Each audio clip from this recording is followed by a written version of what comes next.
బనకచర్లపై AP వైఖరిని కేంద్ర మంత్రి అమిత్ షాకు వివరించారు సీఎం చంద్రబాబు. గోదావరి మిగులు జిల్లాలను వాడుకునే హక్కు ఏపీకి ఉందన్నారు. ఏపీ ప్రాజెక్టులు, నిధులు సహా పలు కీలక అంశాలపై అమిత్ షాతో సీఎం చంద్రబాబు చర్చించారు.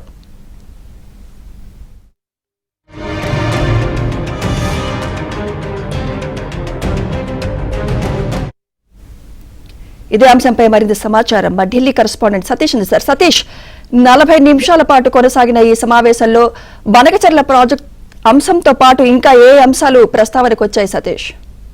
సుమిత్ర, కేంద్ర హోంమంత్రి అమిత్ షాతో సీఎం చంద్రబాబు సమావేశంలో బనకచర్ల అంశమే ప్రధాన ఎజెండాగా చాలా స్పష్టంగా అర్థమైన అమిత్ షాతో బనకచర్ల ప్రాజెక్టుపై దాదాపు చంద్రబాబు నాయుడు 40 నిమిషాల పాటు కూడా చర్చించారు. ఇక రాష్ట్రంలో కరువు ప్రాంతాలకు నీటిని తరలించేందుకు కీలకమైన పోలవరం బనకచర్ల లింక్ ప్రాజెక్టు అంశాన్ని ప్రస్తావించడం జరిగింది. పోలవరం నుంచి కర్నూలు జిల్లా బనకచర్ల రెగ్యులేటర్ వరకు దాదాపు 200 టీఎంస్ వరద నీటిని తరలించే ఈ లింక్ ప్రాజెక్టు ప్రతిపాదించినట్టు సమావేశంలో స్పష్టం చేయడం జరిగింది. ఇక అనుసంధానం ప్రాజెక్టు పూర్తయితే కరువు పీడిత రాయలసీమ ప్రాంతానికి దక్కే ఫలితాలను సైతం కూడా అమిత్ షాకు ఇరు సమావేశంలో వివరించడం జరిగింది. గోదావరి నదిలో ఎగువ దిగువ రాష్ట్రాల నీటి అవసరాలు తీర్చిన తర్వాత దాదాపు 90 నుంచి 120 రోజుల మిగులు జలాలు ఉంటాయనే అంశాన్ని అమిత్ షాకు స్పష్టం చేస్తున్నాయి. నదీ ప్రవాహ మార్గాల్లో చివరి రాష్ట్రంగా ఉన్న గోదావరి మిగులు జలాలను పూర్తిగా వినియోగించుకునే హక్కు ఏపీకి ఉందన్న అంశాన్ని అమిత్ షాతో జరిగిన సమావేశంలో తేల్చి చెప్పడం జరిగింది. అంశంలో ఇప్పటికే రేపు మధ్యాహ్నం 2:30 గంటలకు టీఆర్ పార్టీలతో జరగబోయే సమావేశంలో కూడా ఇదే అంశాన్ని స్పష్టం చేయబోతున్నారు. దాదాపు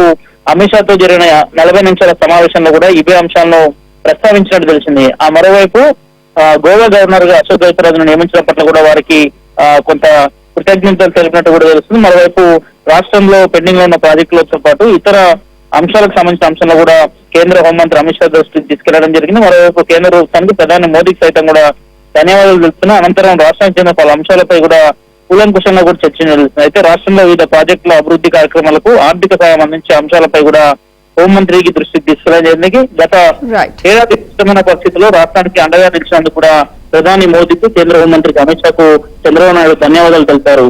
Sumitra. Right, thank you Satish.